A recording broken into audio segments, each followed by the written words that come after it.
To make your Google Meet recordings viewable, this is what you do. You go to drive.google.com, expand your Drive folder list, and click on Meet Recordings.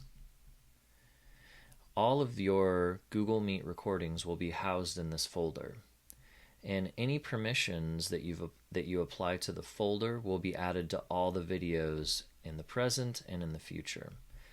So instead of changing the viewing permissions for each individual, I'm going to change the permissions for this one folder where all these videos will be landing, and that will affect all of the videos presently and in the future. So I'm going to click on Meet Recordings folder, click Share. Below where it says Get Link, notice how it says Restricted. We're going to click Change. But instead of just restricting the videos in this folder to people in my organization, I'm going to change it to anyone with the link. And now I'm going to press Done. Now notice that there's a little icon next to the Meet Recordings folder of two people, and if I mouse over that, I see that the link sharing is turned on with anyone with the link can view, and I'm the owner.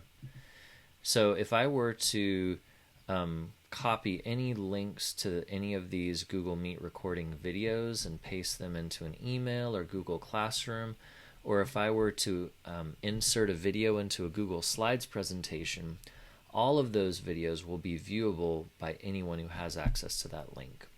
Thanks for watching.